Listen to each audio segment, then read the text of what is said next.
Haleluya, hari ini adalah hari yang dijadikan Tuhan baik dalam hidup kita. Kita percaya bahwa kasih setia Tuhan tidak akan pernah berhenti dan tak akan pernah berubah dahulu, sekarang, dan sampai selama-lamanya. Dia adalah Tuhan yang berjanji yang akan selalu menyertai setiap hidup kita. Mari sama-sama Bapak Ibu yang dikasih oleh Tuhan, kita akan persiapkan seluruh hidup kita untuk kita datang menyembah dan memuji Tuhan. Haleluya. Terima kasih Tuhan. Engkau Allah yang begitu mengasihi kami. Engkau yang menyertai hidup kami. Engkau yang selalu ada bagi kami Tuhan. Terima kasih Yesus. Sama-sama kita nyanyikan pujian ini. Tuhan tak pernah janji langit selalu biru, tetapi Dia berjanji selalu menyertai. Tuhan tak pernah janji jalan selalu rata, tetapi Dia berjanji berikan kekuatan. Jangan pernah menyerah, jangan berputus asa. Mujizat Tuhan ada saat hati menyembah. Jangan pernah menyerah, jangan berputus asa. Mujizat Tuhan ada bagi yang setia dan percaya. Terima kasih Tuhan. Tuhan tak pernah janji langit selalu biru, tetapi Dia berjanji selalu menyertai. Tuhan tak pernah janji jalan selalu rata, tetapi Dia berjanji berikan kekuatan. Jangan pernah menyerah, jangan berputus asa. Mujizat Tuhan ada saat hati menyembah. Jangan pernah menyerah, jangan berputus asa. Mujizat Tuhan ada bagi yang setia dan percaya. Jangan pernah menyerah, jangan berputus asa. Amin. Mujizat Tuhan ada saat hati menyembah. Jangan pernah menyerah, jangan berputus asa. Mujizat Tuhan ada bagi yang setia dan percaya. Haleluya. Jangan pernah menyerah, jangan berputus asa. Mujizat Tuhan ada saat hati menyembah. Jangan pernah menyerah, jangan berputus asa. Mujizat Tuhan ada bagi yang setia dan percaya. Mujizat Tuhan ada bagi yang setia dan percaya. Mujizat Tuhan, mujizat Tuhan ada bagi yang setia dan percaya.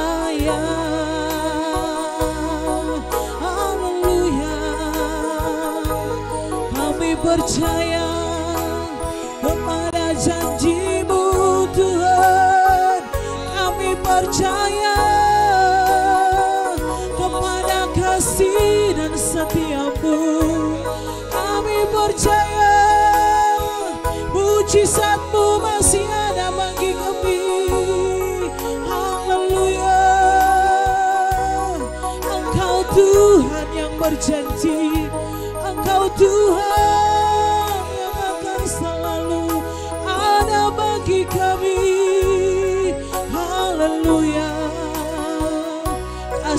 setiamu melimpah bagi kami Tuhan.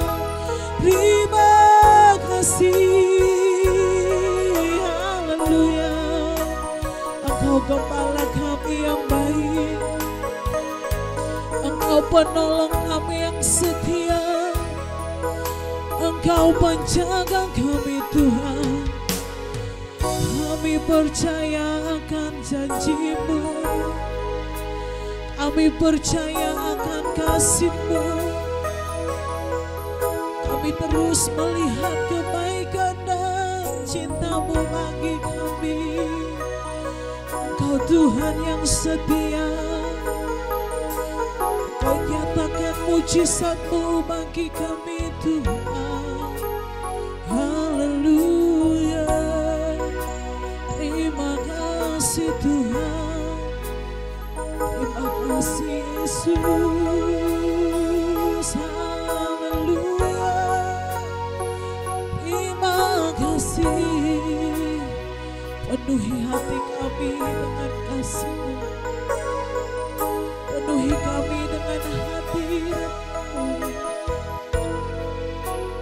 Haleluya,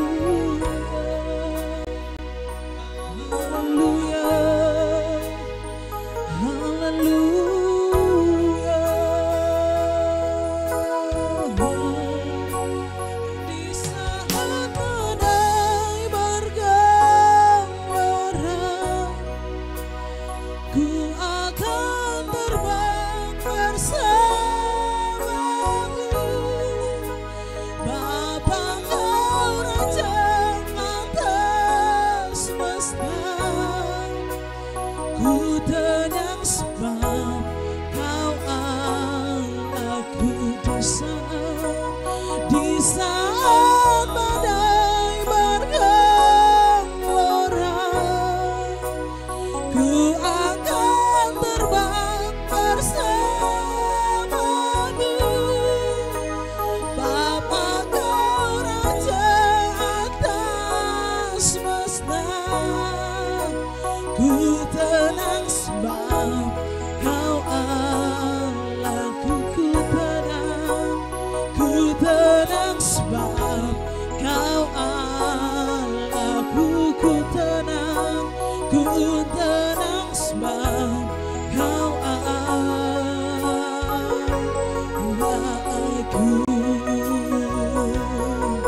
Terima kasih Tuhan, Kau Allah kami.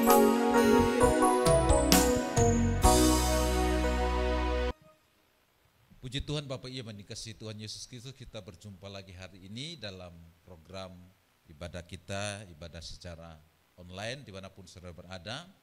Sebelum kita dengarkan firman Tuhan hari ini dan sebelum kita berdoa, mari kita nyanyikan satu lagu lawas, lagu lama yang ketika kita nyanyikan kita sangat diberkati. Dan saya berdoa supaya ketika saudara nyanyikan lagu ini, semua kita diberkati oleh Tuhan.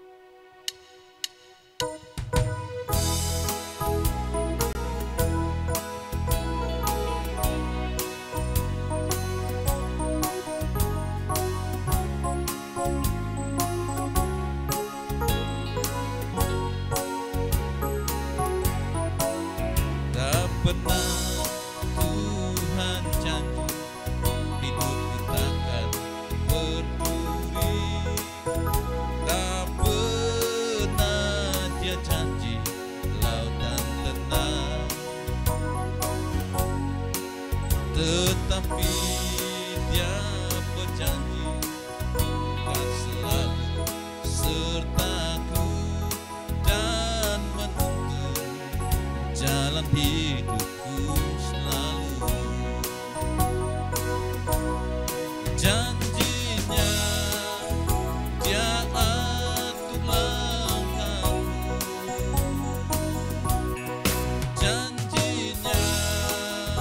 dia pegang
Kita berdoa bersama-sama. Tuhan, hari ini kami bersyukur kami boleh beroleh kesempatan untuk bisa mendengarkan firman Tuhan lagi. Urapi hamba-Mu, supaya apapun yang hamba-Mu sampaikan bagi umat-Mu, mereka diberkati, mereka beroleh kekuatan untuk menjadi orang percaya yang terus berlari kencang di dalam Tuhan, terus menuai janji-janji Tuhan di kehidupan kami, tidak menjadi lemah dan tidak meninggalkan Tuhan. Terima kasih Bapa, dalam nama Yesus kami berdoa, haleluya, amin.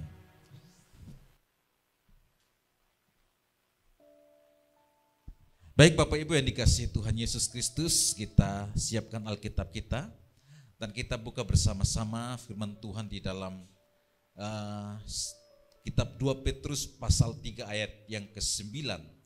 Kita lihat bersama-sama dulu ayat ini, saya kasih judul khotbah saya, apa yang terjadi dengan umat pilihan Tuhan.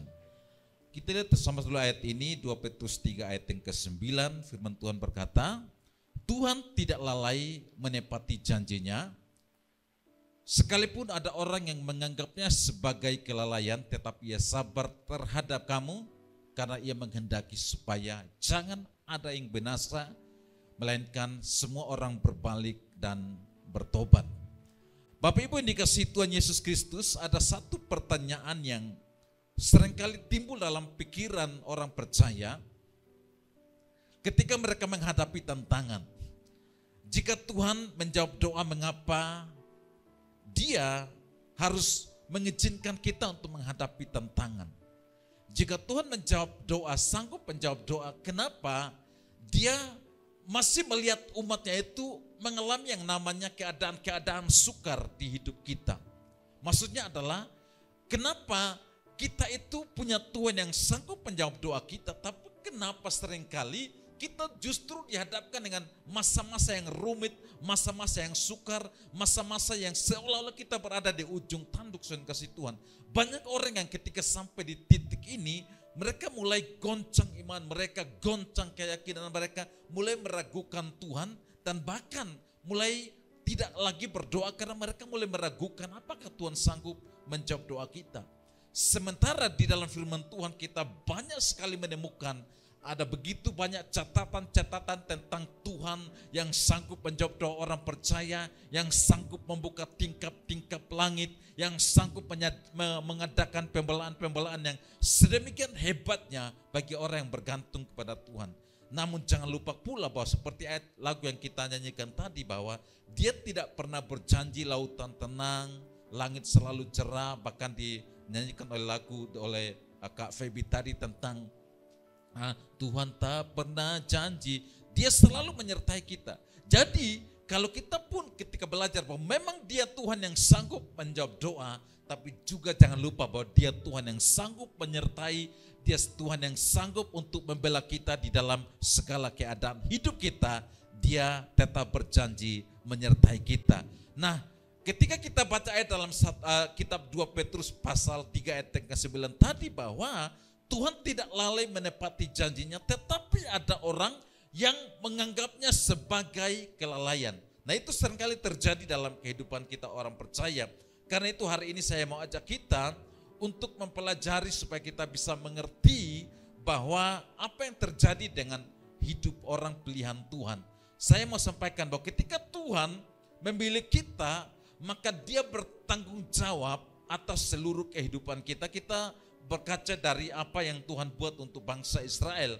Waktu Dia memutuskan untuk menjadikan bangsa Israel adalah umat pilihan, maka yang pertama Dia membuat mereka menjadi sebuah bangsa yang besar. Firman Tuhan mencatat bahwa waktu mereka dari tanah Kanaan ke tanah Mesir, jumlah mereka cuma 70 orang. Tapi ketika beberapa ratus tahun kemudian, 400 tahun kemudian, muncul kembali sebuah berita bahwa mereka sudah menjadi sebuah bangsa yang sangat besar, bangsa yang sangat menakutkan, sampai Firaun harus putar otak bagaimana caranya supaya bangsa yang sangat besar itu tetap takluk di bawah kuasa Mesir. Nah, tetapi firman Tuhan mencatat bahwa ketika Tuhan menjadikan dia menjadi bangsa, mereka menjadi bangsa yang besar, maka yang berikut adalah kasih Tuhan, Dia kemudian membuat pemeliharaan dan perlindungan yang sedemikian hebat atas mereka.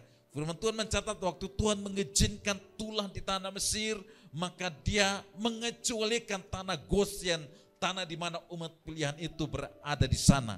Tetapi yang ketiga adalah kasih Tuhan Yesus Kristus, bahwa ketika Tuhan memutuskan untuk memilih bangsa Israel menjadi bangsa pilihan Tuhan, maka dia juga memutuskan untuk menuntun mereka keluar dari tantangan, keluar dari perbudakan, menuntun mereka dan kemudian membuat mata mereka melihat perbuatan-perbuatan Tuhan yang ajaib di dalam kehidupan mereka. Nah, saya kasih Tuhan Yesus Kristus, tetapi waktu kita baca bersama-sama firman Tuhan di dalam Keluaran pasal 13 ayat yang ke-18, waktu dia memutuskan untuk membawa bangsa itu keluar dari perbudakan di Mesir, perbudakan Firaun, maka sekalipun di ayat yang ke-17 mengatakan di situ bahwa dia tidak menuntun bangsa itu melewati tanah Mesir, bangsa Mesir karena jalan lewat tanah Mesir lewat bangsa Filistin, karena itu jalan yang paling dekat, tapi Tuhan takut karena firman-Nya adalah takutnya bangsa Israel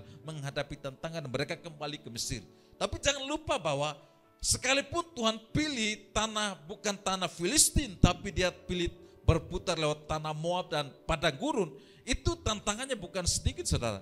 Waktu pertama mereka harus dihadapkan dengan jalan buntu, yaitu Laut Teberau di hadapan mereka, tidak ada jalan di sana. Dan ancamannya berikut adalah ancaman bangsa Mesir yang ketika menyadari bahwa bangsa ini telah melarikan diri, mereka dikejar. Nah, sampai pada fase ini saya percaya bahwa bangsa Israel mulai bertanya-tanya, dan bukan bertanya-tanya, mereka itu protes kepada pemimpin mereka. Kenapa kau bawa kita ke sini untuk mati? Nah, ada banyak orang percaya yang seperti itu pun ketika mereka sampai kepada suatu fase titik di mana mereka berdoa, tapi kemudian Tuhan seolah-olah tidak menjawab doa mereka. Mereka berdoa supaya rumah tangga mereka bahagia, tapi faktanya adalah rumah tangga sering terjadi yang namanya perselisihan. Mereka berdoa supaya usaha mereka lancar-lancar saja, tapi faktanya itu pembelinya sepi. Mereka berdoa supaya proyek mereka lancar-lancar saja, tapi faktanya adalah pencairannya susah. Mereka berdoa supaya pembangunan rumah mereka itu lancar, pembangunan gereja, pembangunan proyek mereka itu lancar, tapi faktanya adalah tidak seperti yang mereka doakan. Sampai pada titik ini banyak orang percaya mulai goncang iman mereka, ragu terhadap Tuhan, firman menjadi hilang kekuatannya. Itulah sebabnya hari ini saya mau ajak kita untuk bisa mempelajari supaya kita bisa mengerti bahwa Tuhan ada bersama kita.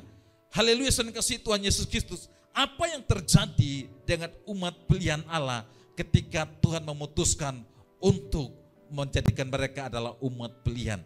Saya kasih Tuhan Yesus Kristus. Yang terakhir tadi adalah Tuhan tetap menuntun sekalipun melewati tantangan. Nah, saudara, sekali lagi saya ajak kita untuk saudara jangan menjadi orang Kristen yang dalam tanda petik bingung ketika doamu kelihatan tidak jawab, seolah Anda sedang berada di dalam bayang-bayang maut dan saudara mulai meragukan Tuhan. Maka hari ini saya mau ajak kita untuk pelajari supaya saudara bisa mengerti bahwa Tuhan tidak pernah janji jalan selalu rata, tapi Dia berjanji menyertai saudara. Masalahnya adalah bukan berada dalam keadaan baik atau keadaan sukar. Tidak, saudara. Masalahnya adalah Anda disertai Tuhan atau tidak. Amin. Nah, jadi saudara kasih Tuhan, kita ketika mempelajari salah satu contohnya adalah Yusuf, saudara kasih Tuhan. Dia tidak masalah berada di rumah Potifar, dia status sebagai budak, itu tidak masalah bagi dia. Yang penting adalah Tuhan menyertai dia. Dia dijebloskan ke dalam penjara, itu tidak masalah bagi dia. Yang penting Tuhan menyertai dia. Amin, saudara. Nah, itulah sebabnya kita perlu belajar dan kasih Tuhan. Apa yang terjadi ketika keadaan seolah-olah bukan membaik tapi memburuk? Yang pertama adalah, saya catat di catatan saya adalah, itu artinya Tuhan mau membiasakan kita untuk menjadi orang percaya yang mengandalkan Tuhan dan bukan mengandalkan kekuatan kita. Saudara tahu bahwa orang yang tetap mengandalkan Tuhan di dalam segala keadaan hidupnya, dia pasti melihat kebaikan Tuhan. Dia pasti melihat sang surya bersinar dengan terang. Dia pasti melihat janji Tuhan digenapi di dalam kehidupannya. Bapak Ibu dan kasih Tuhan Yesus Kristus, ketika saudara belajar tentang Daud adalah seorang yang sederhana, Saya suka dua tokoh ini, Daud dan Yusuf, dan kasih Tuhan. Mereka itu adalah gembala kambing domba, orang-orang sederhana.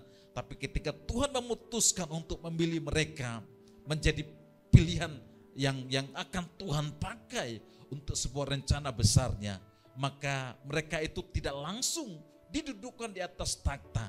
Tapi saya ketika mempelajari bahwa mereka itu kurang lebih 13 tahun, Daud waktu dipilih Tuhan di padang gembalaan, waktu dia menghadap Goliat itu usianya 17 tahun. Dan firman Tuhan mencatat waktu dia menjadi raja usianya juga 30 tahun. Yusuf waktu dia menceritakan mimpinya kepada saudara-saudaranya, waktu itu dia usia 17 tahun. Waktu dia diangkat menjadi Perdana Menteri Mesir, dia usianya 30 tahun. Kurang lebih 13 tahun kedua tokoh ini menghadapi proses yang hebat. Saya berdoa, saya percaya bahwa pasti mereka berdoa, Tuhan tolong saya. Tuhan kenapa saya harus melewati sumur ini? Tuhan kenapa saya harus mendapatkan penghinaan sedemikian rupa? Tuhan kenapa saya difitnah? Tuhan kenapa saya dimasukkan ke dalam penjara? Tapi doa mereka, saya percaya bahwa Tuhan sedang menjawab, bukan belum menjawab, sedang menjawab. Karena itu saya seringkali ingatkan pada saudara bahwa jangan pernah berpikir bahwa doamu tidak pernah dijawab oleh Tuhan. Ada kalanya langsung dijawab, tapi ada kalanya melalui sebuah proses karena Tuhan punya rencana. Dan rencana yang pertama adalah Dia mau membiasakan kita untuk tidak mengandalkan kekuatan kita, tapi mengandalkan Tuhan. Jangan lupa, Daud sekalipun seorang gembala, tapi dia bukan orang biasa. Dia adalah orang yang punya keahlian yang hebat. Dia adalah orang yang ketika di padang belantara, di padang gurun menggembalakan kambing dombanya, dia jago menggunakan alih-alih, dia jago memainkan kecapi, dia punya keahlian-keahlian yang hebat dan kasih Tuhan. Dan itulah yang Tuhan mau kikis di hidupnya, supaya dia tidak mengandalkan kemampuannya dia, tapi mengandalkan Tuhan. Bagi kita orang percaya, yang ketika tentu kita berharap dan bergantung kepada Tuhan, kita pasti diberkati. Keuanganmu pasti diberkati, kedudukanmu akan diberkati, engkau akan dipromosikan Tuhan menjadi orang kuat. Kalau saudara berkarir sebagai polisi atau tentara, Anda akan menjadi jenderal. Saudara menjadi seorang pengusaha, engkau akan menjadi seorang pengusaha yang hebat. Engkau apapun, Tuhan akan memberkati. Tetapi Anda perlu dilatih oleh Tuhan untuk tidak membiasakan diri mengandalkan kekuatan saudara. Anda dilatih oleh Tuhan untuk membiasakan diri mengandalkan Tuhan. Itulah yang Tuhan buat bagi bangsa Israel.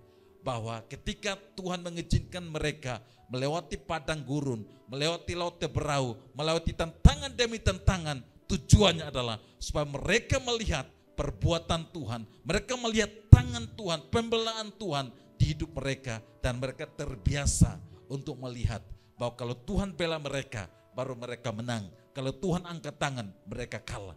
Hal ini saya kasih Tuhan, mari latih diri kita, latih hidup kita, supaya kita mulai belajar mengandalkan Tuhan. Sekalipun kita mampu, sekalipun kita sanggup, tapi jangan pernah mendahulukan kekuatan kita daripada kekuatan Tuhan.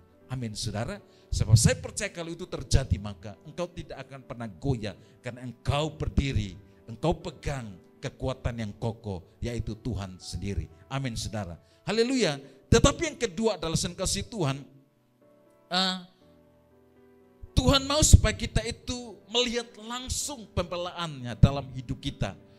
Tanpa dipungkiri bahwa banyak orang percaya, orang yang percaya kepada Tuhan, saudara kasih Tuhan, mereka cuma bisa melihat mujizat Tuhan, pembelaan Tuhan, itu dari kesaksian orang.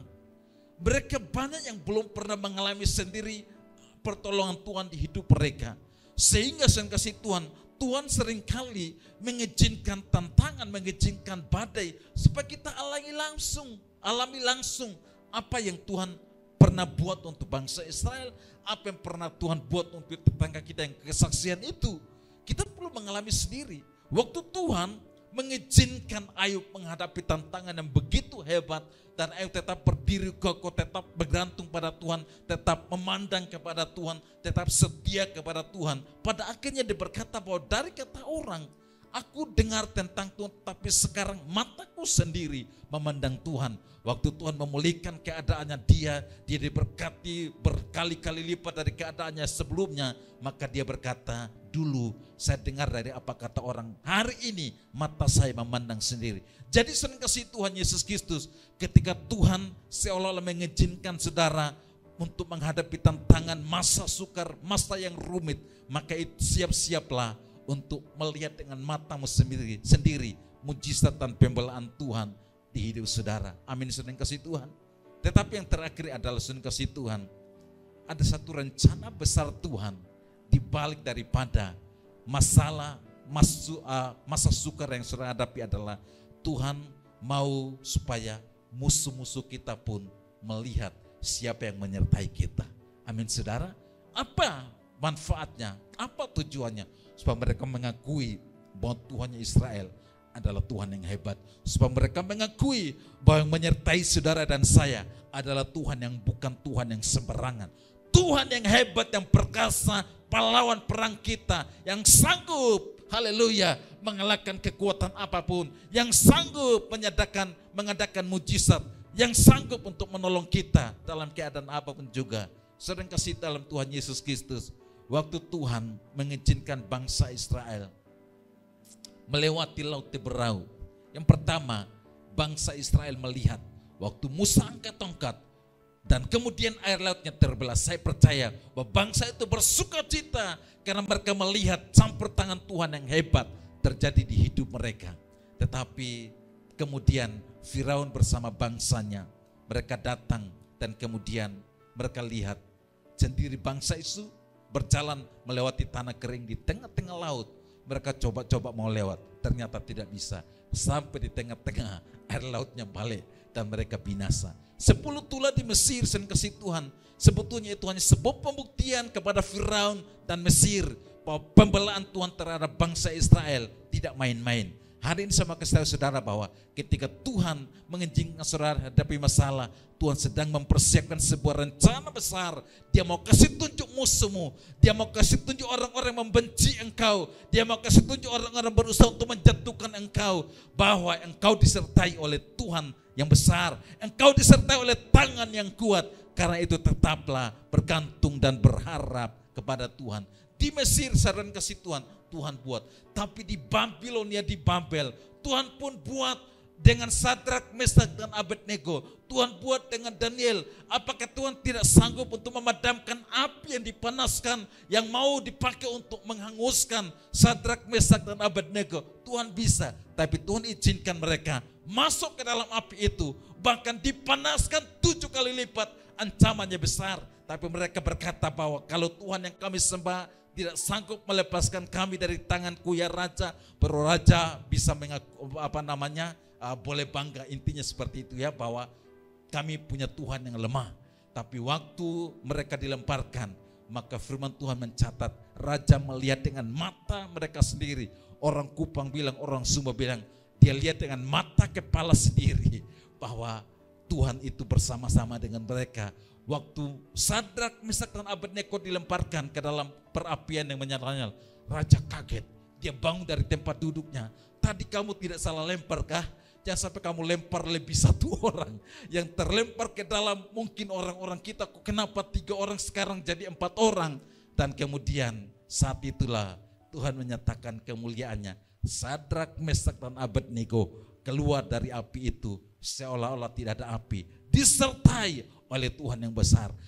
Daniel sen kasih Tuhan, apakah Tuhan tidak sanggup mencegah dia untuk dilemparkan ke dalam gua singa? Terlalu sanggup Tuhan bisa. Tapi Tuhan mengizinkan Daniel dibuang ke dalam gua singa supaya Raja Babel waktu itu tahu bahwa menyertai Daniel adalah bukan Tuhan yang sembarangan. Waktu Daniel dilemparkan ke dalam gua singa, yang gelisah bukan Daniel, yang gelisah rajanya. Dia tidak bisa tidur 1 malam. Masih pagi-pagi buta, dia sudah datang ke gua itu. Dia mau buktikan bahwa apakah betul yang menyertai Daniel itu adalah hebat. Dia berseru, Daniel, hamba Allah yang maha tinggi, apakah engkau baik-baik saja? Daniel bilang, Tuhan yang menyertai saya tadi malam mengetupkan mulut singa-singa itu. Sehingga hari ini kita bukan baku musuh, kita baku kawan dengan singa-singa itu. Hari ini saya mau kasih tahu saudara bahwa Tuhan punya rencana besar supaya ketika Dia bela saudara, musuhmu juga melihat bahwa yang menyertai kita adalah bukan Tuhan yang sembarangan. Pada akhirnya Alkitab mencatat bahwa Dia membuat musuh-musuh kita bertekuk di bawah lutut kita. Mazmur 23 ayatnya yang ke-4 dan ayat yang selanjutnya, sekalipun aku berjalan dalam lembah kekelaman, aku tidak takut bahaya sebab Engkau besertaku, gadamu dan tongkatmu itulah yang menghibur aku. Engkau menyediakan hidangan bagiku di hadapan lawanku.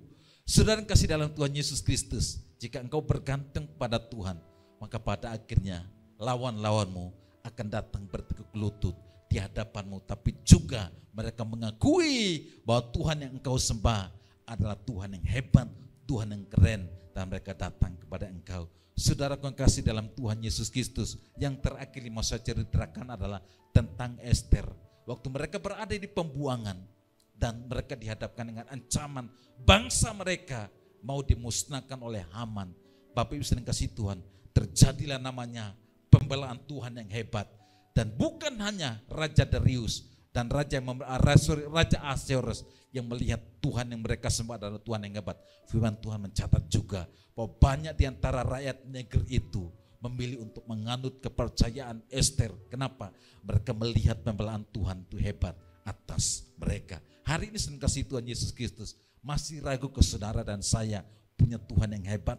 Hari ini saya mau kasih tahu saudara bahwa mujizat Tuhan tersedia bagi mereka yang tetap setia dan percaya. Tuhan memberkati Bapak Ibu saudara semuanya. Salam, salam, salam. Mari Bapak Ibu kasih Tuhan Yesus Kristus. Saudara akan persiapkan roti dan anggur saudara, dan kita akan masuk dalam perjamuan kudus kali ini. Berkati roti dan anggur ini Tuhan, supaya ketika kami dipersatukan dengan tubuh dan darah-Mu, kami mendapatkan bagian yang dunia tidak bisa berikan kepada kami. Kami bersyukur hari ini di dalam nama Tuhan Yesus Kristus. Haleluya. Amin. Bapak Ibu, mari angkat roti di tangan kanan saudara. Ketika saudara melakukan perjamuan kudus, maka sebetulnya yang terjadi adalah terjadi yang namanya pembaharuan rohani, pembaharuan iman, pembaharuan memori saudara untuk mengingat janji Tuhan, kebaikan Tuhan, pertolongan Tuhan. Sebab ketika engkau melakukan perjamuan kudus, engkau ingat pengorbanannya. Itu artinya pemberian tertinggi untuk saudara dan saya, sehingga saudara tidak ragu lagi akan kebaikan Tuhan. Percaya Bapak Ibu saudara bahwa roti yang saudara angkat ini adalah persekutuan kita dengan tubuh Tuhan kita Yesus Kristus. Makan bersama dalam nama Yesus.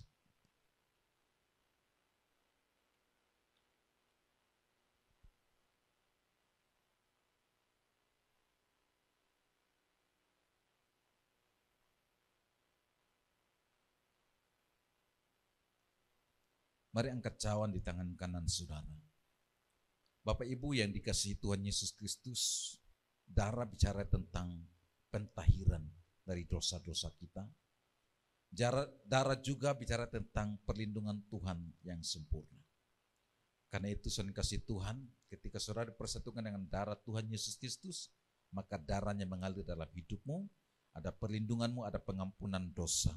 Tapi bahkan yang sakit disembuhkan oleh Tuhan.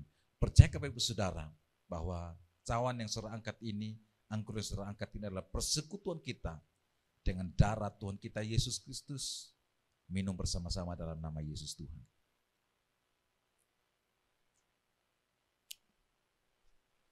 Mari buka tangan dan kita berdoa. Berdoa bagi seluruh umat-Mu dimanapun mereka berada Bapa. Supaya ketika mereka angkat tangan, mereka melihat pembelaan Tuhan. Mereka melihat campur tangan Tuhan, mereka melihat penyertaan Tuhan yang hebat atas rumah tangga mereka, yang hebat di atas pekerjaan mereka, yang hebat ketika mereka dihadapkan dengan tantangan. Hari ini hamba berdoa, jangan ada satu orang pun yang gugur imannya, jangan ada satu orang pun yang lemah, jangan ada satu orang pun yang meragukan Tuhan ketika dihadapkan dengan tantangan, tapi biarlah semua mereka yang hari ini mendengarkan firman ini menjadi penuai-penuai dari janji Tuhan, mujizat Tuhan mereka alami di hidup mereka, dan nama Tuhan ditinggikan. Hamba percaya, kami percaya bahwa Engkau sanggup menolong Daud, Yusuf, Daniel, Sadrak, Mesak, dan Abednego. Maka Engkau sanggup membela kami dan menyertai kami senantiasa. Terpujilah namamu Bapa kami yang baik, di dalam nama Yesus Tuhan. Mujizat Tuhan terjadi, nama Tuhan ditinggikan atas setiap kami. Dalam nama Yesus kami berdoa dan kami bersyukur. Haleluya, sama-sama kita yang percaya katakan amin. Tuhan memberkati Bapak Ibu Saudara semuanya. Salam, salam, salam.